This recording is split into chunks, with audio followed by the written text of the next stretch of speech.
this country has been preparing to put in place the necessary systems, structures, and legal frameworks to implement recognition of prior learning. And for the entire past 2-3 years, that is what we have been doing. Now we are entering a new phase of really rollout. And to start the rollout, we have started by building capacity of the critical players in the implementation of recognition of prior learning. So this workshop is here to train the capacity of principals of our national polytechnics and technical training institutions on how to institutionalize and roll out recognition of prior learning in Kenya. So we have over 60 participants comprising of principals and RPL coordinators in the TVET institutions. The purpose is to commence the rollout of recognition of prior learning in the entire TVET sector.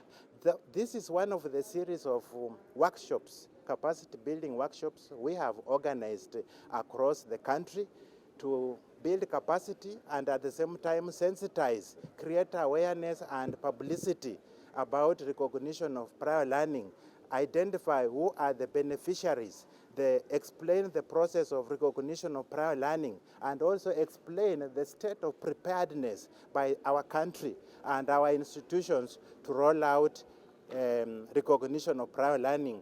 We have institutions who are mandated by different acts to play specific roles in the implementation of recognition of prior learning. And with me here, we have the TVET associations called KATI, Executive Council. They will also be explaining to us the level of preparedness. And so with those remarks, I invite the chair, representative of the chair, KATI, to explain to this meeting the level of preparedness and why they are here today. Thank you.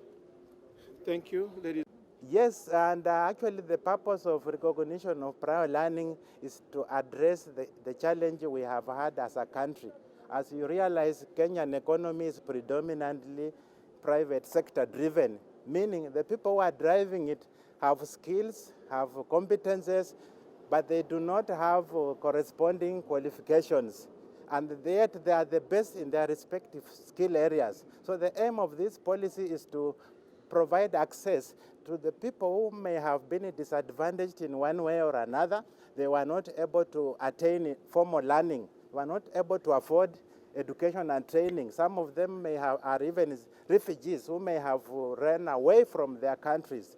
So the aim is just give them an optional pathway to attainment of a qualification so that we promote their employability and even allow them to move beyond Kenya and seek employment in the region and outside this country. And another opportunity is to offer them access to progress in learning so that they are able to advance and attain the highest level of qualifications. And the TVET institutions will form the basis of the connection of many people who are out there in Juakali and other areas so that they can reach these TVET institutions to request for recognition of qualifications of the skills that they have.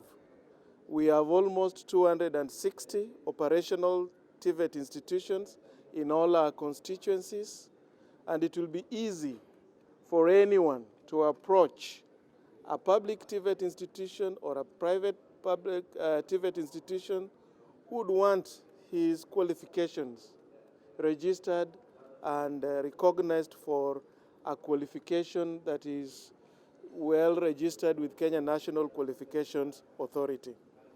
We want to say, as public TVET institutions, we are ready and we are willing to implement this very important government policy so that our country can have a good pool, a good mass of young men and women who will help the development of this country.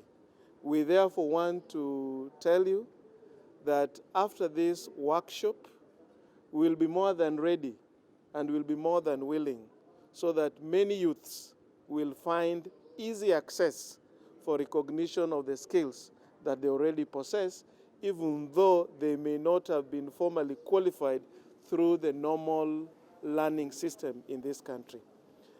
This also presents a good opportunity for our industry, where we know some of them have also absorbed a number of Kenyans who are working for them. But these Kenyans, some of them have failed to earn even promotions because no one can recognize the kind of qualifications they have, apart from the fact that they are very proficient and skilled in their work areas. At the same time, speak to labor market intelligence on how to be able to identify what then goes into RPL assessment certification to employability is quite key, and that's what will make RPL will entice more candidates to get providing most other alternatives and options to transition into the labor market, which is very key for us, and I think also very key for the KNQA at the same time. Thank you. A clap to Geoffrey. Thank you, Geoffrey and ILO, because through you, you have made it possible. ILO has been doing in terms of both financial and technical support. I want to welcome, if we have also handle a few issues of interest for our TVET institutions, and allow me to make the following. I recall some of this began way back in 2011, 2010, and this gave us the TVET. We noticed that there is a good pool of personnel who are already in the industry and they are not recognized in terms of the experience much. But I want to assure Kenya National Qualifications Authority that as TVET institutions, we will do everything possible because we know members of the Council Governing Council who are present. You can give